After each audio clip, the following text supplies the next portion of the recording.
kamaster na nasa ibabaw. Nakikita na ang ano, yung sa taas ka na mga kamaster. Yun, kita kayo ang CIA. Kana CIA na.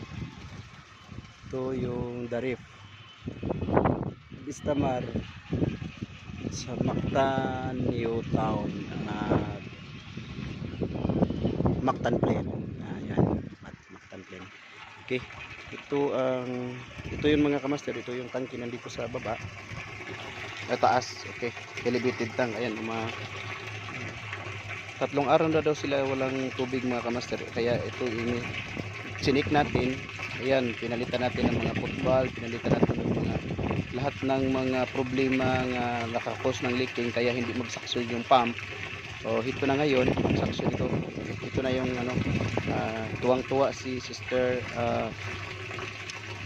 Sipin, ang ina ni Sir Glenn. Yan ang may-ari dito mga kamaster, itong building na to, itong fourth floor. Okay, na solve na yung ano problema nila nga sa Monday mga kamaster. Magre-piping kami din sa pipe dahil yung pipe nila punong-puno na ng mga lumot. Ayun oh, daming lumot dito sa loob. Yan mga kamaster. Yan, ito yung tubig nila. Okay, so mga kamaster, thank you mga kamaster. So, see you next time mga kamaster. Muna ang tangke mga kamaster na nasa ibabaw. Nakikita na ang ano, yung sa taas ka na mga kamaster. Yun, kita kayo ang CIA. Kana CIA na. Ito yung Darif. Istamar sa Mactan New Town at Mactan Plain. Ayan, Mactan Plain. Okay. Ito yung mga kamaster, ito yung tangke nandito sa baba. Sa taas, okay. Elevated tank. Ayan, tatlong araw na daw sila walang tubig mga kamaster. Kaya ito ini sinik natin. Ayan, pinalitan natin ng mga football, pinalitan natin ng mga lahat ng mga problema nga nakakos ng leaking kaya hindi magsakso yung pump.